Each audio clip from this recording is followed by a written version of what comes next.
37 सेतु के अवशेष।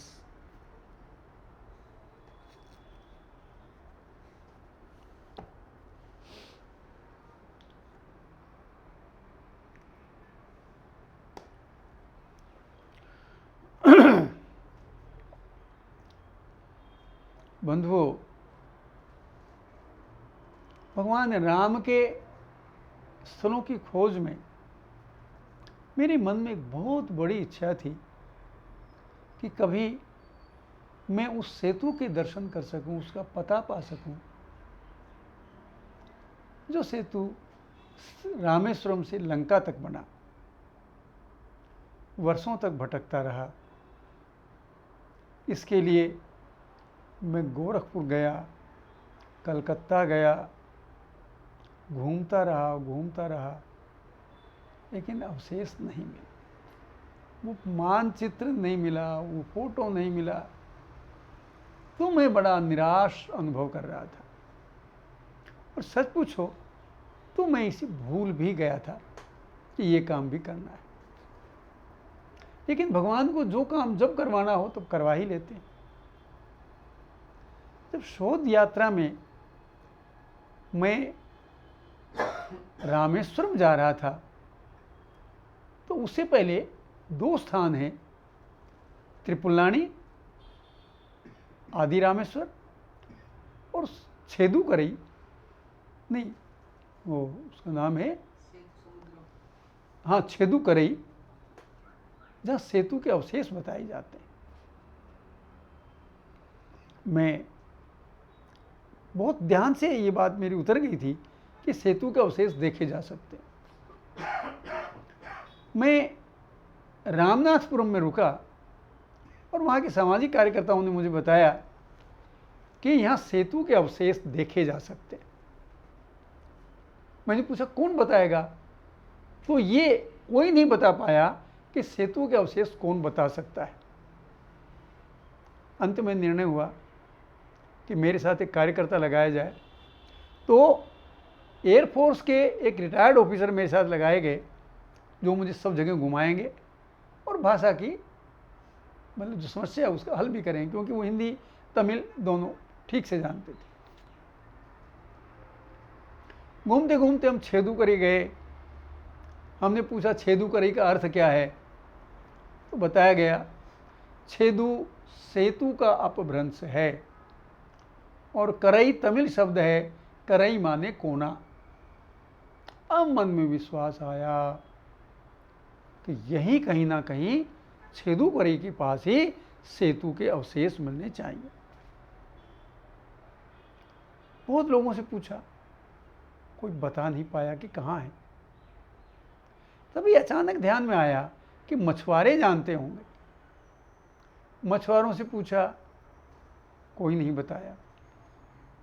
वहाँ एक दुकानदार था, सामाजिक कार्यकर्ता, वो उसकी दुकान थी प्रसाद की, फूल की, नारियल की। उनसे संपर्क किया। उनका नाम था कदिरेशन। कदिरेशन जी के पास गए। हमने कहा भाई ऐसे ऐसे यहाँ सेतु के अवशेष हैं। उन्होंने कहा सुना तो मैंने भी है, लेकिन मैं जानता नहीं कहाँ है। हमने कहा व्यवस्था करवाई। तो उन्होंने करीब 30-35 मछुआरे बुलाए अलग अलग करके और उनसे पूछा कि भाई किसी ने सेतु के अवशेष देखे हैं क्या। एक मछुआरे ने कहा हाँ मैंने देखे हैं। तो बोले तुम किसी को दिखा सकते हो? बोले हाँ मैं दिखा दूंगा। नाव ले जानी पड़ेगी, मछुआरा है। मैं प्रसन्न हो गया। तो वर्षों की साधना आज पूरी होगी, मैं अवशेषों के दर्शन कर पाऊंगा। बंधु मछुआरे से पूछा नाव ले चलोगे? बोले हाँ ले चलूंगा। कितने पैसे लोगे? बोलो 300 रुपये लूंगा। 300 रुपये उस समय बहुत थे, लेकिन मजबूरी थी कि और कोई दिखा नहीं सकता था और कोई विकल्प भी नहीं था। इसलिए मैंने मन मार के कहा अच्छा कोई बात नहीं भैया, हम आपको 300 ही देंगे, आप हमें वहाँ तक ले चलो। मैंने उन फौजी भाई से कहा कि भैया चलो मेरे साथ। फौजी ने कहा इस छोटी सी नाव में 2-3 किलोमीटर समुद्र में जाना है तो आत्महत्या करना है, मैं तो नहीं जाऊंगा। मैं कहा आप नहीं जाओगे तो मुझे समझाएगा कौन? बोले ये मैं जानकारी नहीं, मुझे नहीं पता, मेरी ड्यूटी लगी है कि मैं आपको मदद करूं, पर समुद्र में मैं नहीं जाऊंगा आपके साथ। छोटे से नाव है, इसमें 3 आदमी बैठ के वैसे नाव डगमगाएगी, मैं नहीं जाऊंगा। बड़ी नाव मिल नहीं सकती थी। खैर जब उन्होंने मना कर दिया, मैंने पूछा भाई मैं भी तो जा रहा हूँ। बोले मेरे बाल बच्चे हैं। मैं कहा मेरे भी बाल बच्चे हैं। बोले जी तुम तो घर से फालतू जो इस तरह इतना बड़ा रिस्क ले रहे हो, 3 किलोमीटर समुद्र में अंदर जा रहे हो छोटी सी नाव में। खैर जब उन्होंने मना कर दिया तो मैं और वो मछुआरा हम दोनों चले। बंधुओं अजीब स्थिति देखिए, मछुआरे को हिंदी अंग्रेजी नहीं आती, केवल तमिल आती है और मुझे तमिल नहीं आती। रास्ते हम एक दूसरे को मनोभावों को समझते रहे, एक दूसरे को देख के मुस्कुराते रहे। लेकिन ये मेरी समुद्र की, खुले समुद्र की पहली यात्रा थी।